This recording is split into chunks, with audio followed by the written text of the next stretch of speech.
सोचिए अगर यूएस में सरकारी ऑफिस, राष्ट्रीय स्मारक, पार्क सब बंद हो जाए, कर्मचारियों को सैलरी ना मिले और 8,75,000 कर्मचारियों को छुट्टी दे दी जाए। सुनकर ही अटपटा सा लग रहा होगा, लेकिन अमेरिका के ऊपर फिलहाल यही खतरा मंडरा रहा है। अमेरिका में इस वीकेंड आंशिक सरकारी शटडाउन का खतरा पैदा हो गया है। ये मुश्किल ऐसे समय में खड़ी हुई है जब लाखों अमेरिकी क्रिसमस छुट्टियों के सीजन में ट्रैवलिंग का प्लान बना रहे हैं। दरअसल प्रतिनिधि सदन यानी कि हाउस ऑफ रिप्रेजेंटेटिव ने नवनिर्वाचित राष्ट्रपति डोनाल्ड ट्रंप द्वारा समर्थित व्यय विधेयक यानी कि आपूर्ति विधेयक को अस्वीकार कर दिया है। इससे आंशिक सरकारी शटडाउन की संभावना और भी ज्यादा बढ़ गई है। लगभग सभी डेमोक्रेट्स और ट्रंप की रिपब्लिकन पार्टी के 38 सदस्यों के विरोध के बाद गुरुवार शाम को इस विधेयक को 174 के मुकाबले 235 वोटों से खारिज कर दिया गया।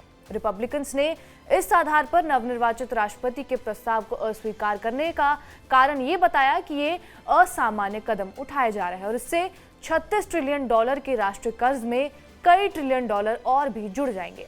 रिपब्लिकन की अगुवाई वाला ये विधेयक सरकारी शटडाउन से बचने की अंतिम कोशिश था। इससे पहले के खर्च पैकेज को ट्रंप, नवनिर्वाचित उपराष्ट्रपति जेडी वैंस और टेक्नोलॉजी दिग्गज एलन मस्क के विरोध के कारण अंतिम समय में ही रोक दिया गया था। बिल के 174 वोटों में से 235 के मुकाबले विफल होने के बाद रिपब्लिकन हाउस के स्पीकर माइक जॉनसन ने कहा कि वो शुक्रवार को आधी रात में सरकारी फंडिंग समाप्त होने से पहले एक और सॉल्यूशन लेकर आएंगे। लेकिन आखिर ये सरकारी शटडाउन होता क्या है? सरकारी शटडाउन तब होता है जब कांग्रेस यानी कि संसद सरकार को अस्थायी या फिर ज्यादा स्थायी रूप से फंडिंग करने वाला कानून पारित नहीं करती है और ऐसे बिल पर राष्ट्रपति द्वारा साइन नहीं किए जाते हैं। अगर कांग्रेस इस प्रस्ताव पर शुक्रवार से या फिर उससे ज्यादा स्थायी व्यय उपाय को मंजूरी नहीं दे देती है तो पूरी तरह से संघीय सरकार बंद हो जाएगी। कांग्रेस ने 30 सितंबर को समाप्त होने वाली वित्तीय वर्ष में सरकार को चालू रखने के लिए एक अस्थायी वित्त पोषण विधेयक जरूर पारित किया था। मीडिया रिपोर्ट्स के मुताबिक अगर शटडाउन होता है तो ऐसा अनुमान लगाया जा रहा है कि 8,75,000 कर्मचारियों को छुट्टी दी जा सकती है। हालांकि 1.4 मिलियन कर्मचारी काम करना जारी रखेंगे क्योंकि उन्हें जरूरी काम का हिस्सा माना जाता है। FBI, बॉर्डर पेट्रोल और कोस्ट गार्ड जैसी जरूरी सरकारी एजेंसियां खुली रहेंगी। परिवहन सुरक्षा प्रशासन के अधिकारी एयरपोर्ट की चौकियों पर तैनात रहेंगे और अमेरिकी डाक सेवा भी प्रभावित नहीं होगी क्योंकि एक स्वतंत्र एजेंसी है। सैनिक अपनी चौकियों पर जरूर रहेंगे, जबकि रक्षा विभाग जैसी एजेंसियों में कई नागरिक कर्मचारियों को घर भेज दिया जाएगा। सिविल कार्यवाही पूरी तरह से रोक दी जाएगी, वहीं आपराधिक मुकदमे जारी रहेंगे और राष्ट्रीय स्मारक पूरी तरह से बंद हो जाएंगे। अमेरिकी सरकार के बंद होने से सोशल सिक्योरिटी चेक पर कोई असर नहीं पड़ेगा। सामाजिक सुरक्षा और मेडिकेयर दोनों के लाभार्थियों को उनके लाभ मिलते रहेंगे।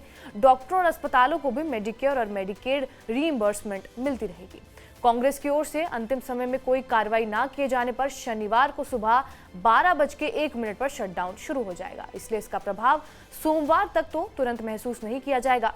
यह अनुमान लगाना मुश्किल है कि शटडाउन कितने समय तक चल सकता है, लेकिन अगर ये लागू हुआ तो ये कुछ समय तक जारी रहेगा।